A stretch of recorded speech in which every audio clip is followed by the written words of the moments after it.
Okay, so this isn't really about research. This is like a public service announcement. So I'm going to just go through some of the programming models that are available on Ookami to help you get work done. So what is Ookami? It's a high-performance computing cluster, and as most of you probably know, it's built out of the Fujitsu A64FX 700 series processors. This is a CPU-only system. There aren't any GPUs on the nodes, and the nodes are connected with InfiniBand. And then there's a Lustre file system providing home directories and projects and so on. So let's look at the nodes. Here's a well-known picture of the chip. I don't know about you, but I can't work out what's going on with that picture, but it's a nice picture. But so what's happening inside? So here is the LS topo output, which I've annotated slightly. So LS topo is part of the HW lock package that's part of the OpenMPI project, and it can give you a text-based XML or a graphical view of the layout of a system with the processors and the PCI buses and so on. So just get out of the way. On the right-hand side, top to bottom, there's a local disk, SSD, for the operating system. Memory is very limited on these machines, so having the OS on a local disk saves some of that RAM for you to use. And then we have Ethernet for system maintenance, booting, imaging, and maintenance, and InfiniBand for communication and for the Lustre file system. Okay, so getting to the processors, which is the interesting part, I think. There are 4 groups, each of 12 nodes. And 0 and 1, group 0 and 1, and groups 2 and 3 are paired or twinned, and they're all connected with a network. Okay, so if you're familiar with the Fugaku system in Japan, those have the FX 1000 series chips, which have more things on them, like these the well-known assistant cores, but we don't have those. We just have 4 by 12. Okay, so a little bit more detail about that. So there's 4 groups of 12 processors. Each of those groups, the core management group or CMG, has 8 gigabytes of high bandwidth memory attached to it. There's a communication ring or network, like a network on chip, that connects all of the groups and all of the memories together. So like any other like Intel type system you're probably familiar with, everyone can see everyone else's memory. Of course, there are costs involved, like in any NUMA system, non-uniform memory access, right? So if you run the NUMA CTL-H command, you can see the matrix of costs of communication. And this is important when you're writing programs, because there's a baseline cost of 10, say from group 0 to group 0. So any core in group 0 has a baseline cost of 10, talking to any other core in group 10. In group 0. 0 and 1, and 2 and 3, the groups, are paired or twinned. So there's a slightly higher cost of going from a core in group 0 to group 1, or, for example, from group 3 to group 2. And that's ranked as a cost of 20. And then going from, say, group 0 to group 3, there's a metric of 30. Right? And I'd like to point out these are metrics, they're not measurements. They just indicate here, there, and slightly further away. So I'm not saying that these are the actual latencies or costs of the communication. Okay, so how do we go about programming Ookami? Well, you can work on one node. And if you're working on one node, it's likely that you're using threads in some way. There are 2 well-known thread implementations. There's pthreads. That comes with every single Linux implementation that I'm aware of. And it's also the basis of most OpenMP implementations. And under the hood also in various other implementations. There's also qthreads, which is an alternative from Sandia. You can build the Chapel language, which I'll mention later, with QThreads. So these are low level. These are usually hidden away in a library somewhere. I'm just making sure that you're aware that they exist. Okay, so as most of you probably realize, high performance computing systems clusters are typically set up for trying to get the best out of languages like C, C++, and Fortran. These are the mainstay of high performance computing. So what systems do, what compilers and systems do we have on Ookami for programming in C, C++, and Fortran? Well, again, it's a fairly standard Linux system, all things considered. So of course we have various versions of the GNU C compiler suite on there. So there's GCC, G++, and GFortran. And to enable OpenMP to do threading on a single node, it's -f OpenMP, which is fairly standard these days. We also have the ARM compilers. And again, those use -f OpenMP because they're based on Clang, LLVM. And we also have the standard LLVM. I sort of ran out of space to mention that, but anyway. So we have ARM and LLVM compilers. We also have the Fujitsu compilers, as AT mentioned. There are two modes within Fujitsu. C and C++ support what's called a traditional mode and a Clang mode. Fujitsu have had their compiler for a long time, but they're moving to also support the Clang LLVM infrastructure as well. So there are two models or modes in which you can operate for those. Fortran only has traditional mode because the Fortran aspect of LLVM is still a work in progress. The Cray compilers we also have, Cray / Hewlett-Packard Enterprise now. Traditionally, the flag has been -HOMP, but the newest version of the Cray compilers, again, is another one that's switching to LLVM Clang, and so that accepts -f and OpenMP. And we also have the NVIDIA compilers, and the newest version of the NVIDIA compilers support OpenMP, of course, and they also generate code for SVE, which is a fairly new thing. So these are like 1, 2, 3, 4, 5, 6-ish different compilers that you can test your code with.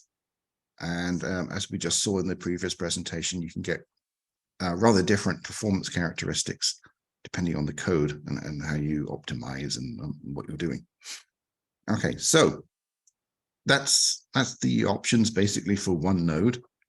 Of course, bigger programs will want to use multiple nodes in order to distribute the program and to take advantage of the memory available in multiple nodes. So the obvious choice is MPI. We have a number of MPI implementations and versions installed on Ookami. I think it's actually the biggest collection I've ever seen anywhere. But so OpenMPI is one of the sort of 2 or 3 best known open source implementations. It uses UCX and or libfabric for communication. We have UCX basically on the system. It supports a number of things called transports that allow you to communicate between cores on a single node or between cores across networks on different nodes. So we support XBMEM, KNEM, InfiniBand as the network transports or memory transports. Judicious choice of the correct transport can help speed the program up quite a lot. And OpenMPI also includes various collective modules that do collectives in very clever ways. So there's some presentations around that explain these things, and if you're interested, we can pick those out for you. We have builds of OpenMPI with various different versions of different compilers.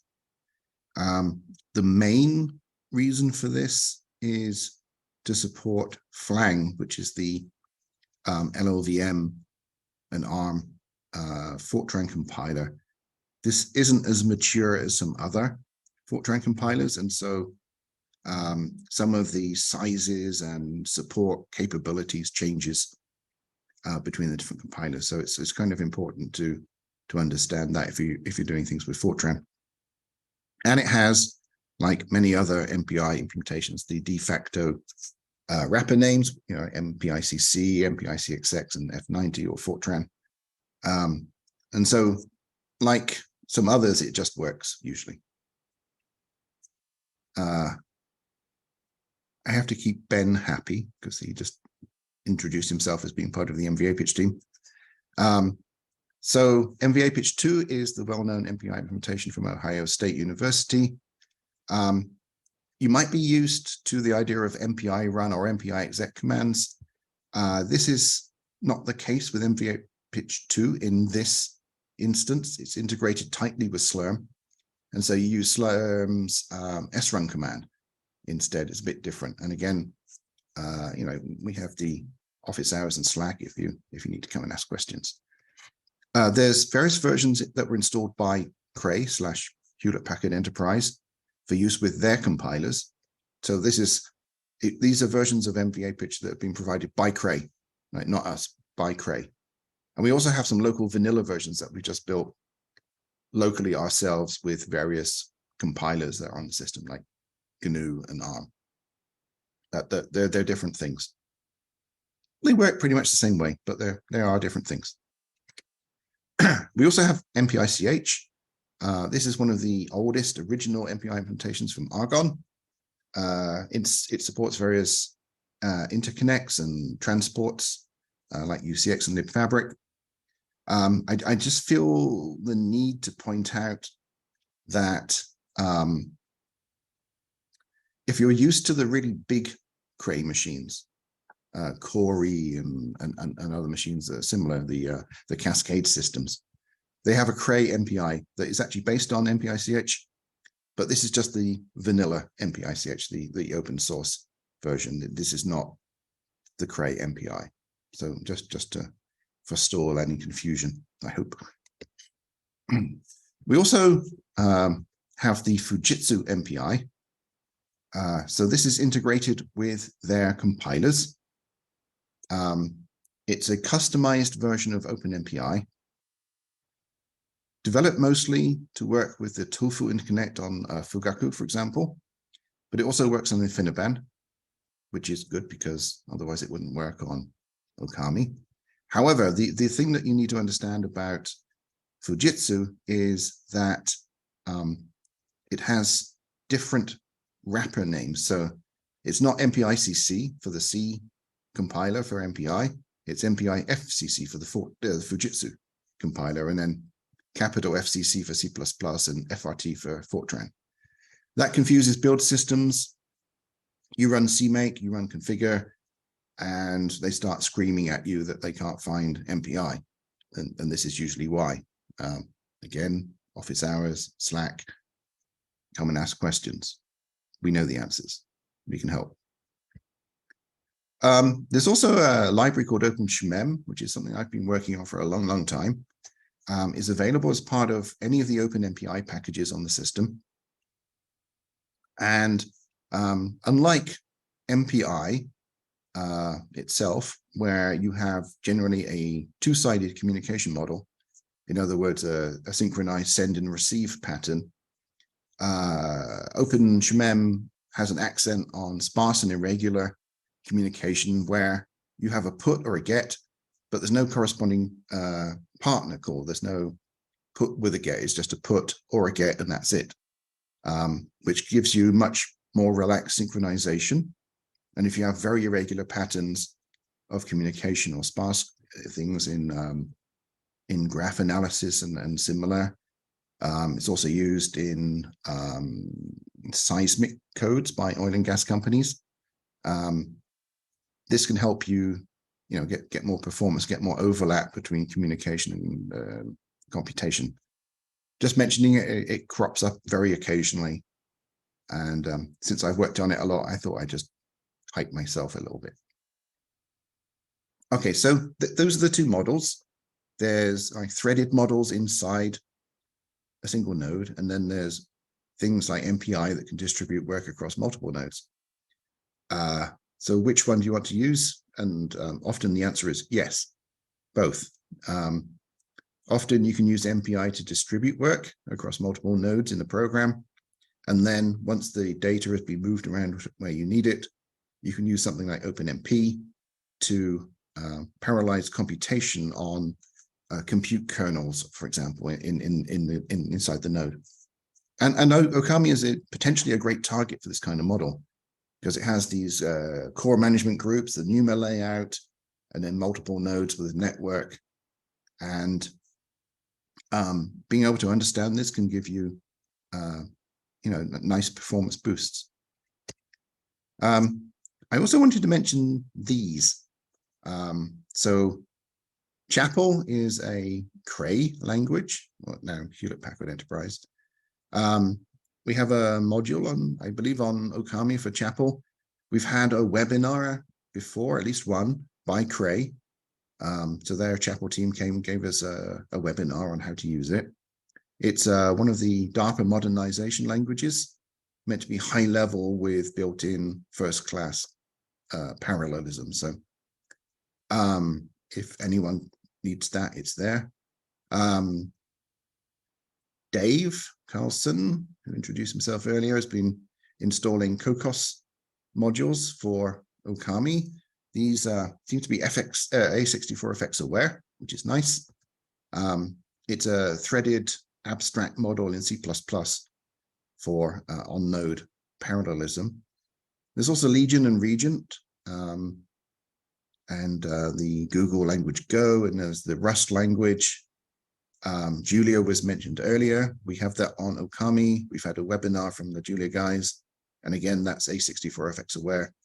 And then there's all kinds of new parallelism stuff being added into C++ compilers. So some of these are available. They're all usable or doable on Ookami. If you're interested, come and ask and try it out. So as Gaurav mentioned, Gaurav's one of our main PhD students in Barbara Chapman's group in ICS. I thought I'd just plug what we do so you're aware of the kinds of things that we do. So we're involved in the OpenMP Architecture Review Board. That's the Technical Language Committee.